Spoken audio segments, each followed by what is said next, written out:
आज की कहानी है बाघ की चालाकी। एक जंगल में एक बेहद चालाक बाघ अकेला रहा करता था।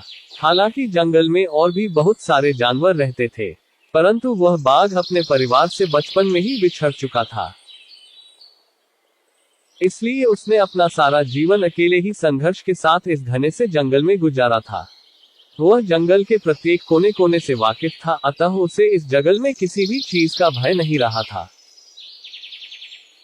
वह सारे जंगल में अकेले घूमता और जब जरूरत पड़ती अपने खाने की व्यवस्था कर ही लेता। कहते हैं ना कि पारिवारिक व्यक्ति की घर की जिम्मेदारी ही उसी की जिंदगी से उस गुमराह कर देती है, क्योंकि वह हर वक्त अपने परिवार के सदस्यों के बारे में ही सोचता है। अगर वह कुछ खाना अकेले भी खाता है तो उससे वह खाना ये सोचकर हजम नहीं हो पाता कि उसके घर वाले भूखे रह जाएंगे और उसका पेट भर जाएगा।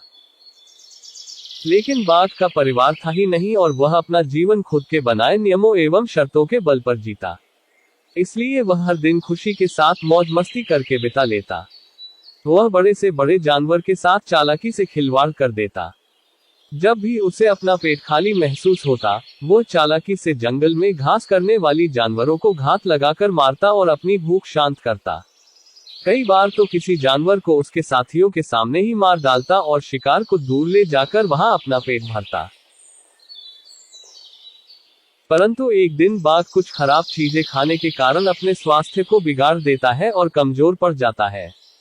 परंतु फिर भी वह जीने की बहुत उम्मीद रखता है। तबीयत बिगड़ने के दौरान वह एक पेड़ के नीचे कई दिनों से झाड़ियों में ही बैठा रहता है।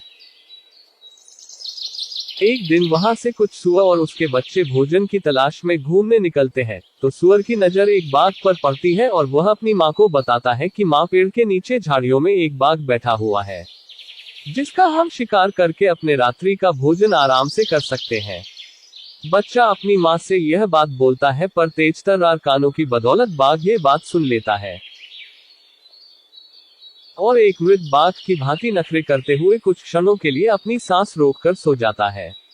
अब जैसे ही सुअर उसके मुंह के सामने जाकर उसकी नाक सूंघता है,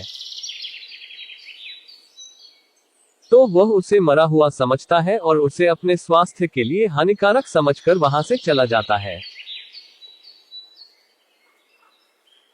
सीख इस प्रकार एक बाघ अपनी चालाकी के कारण सुअरों के मुंह से बच पाता है।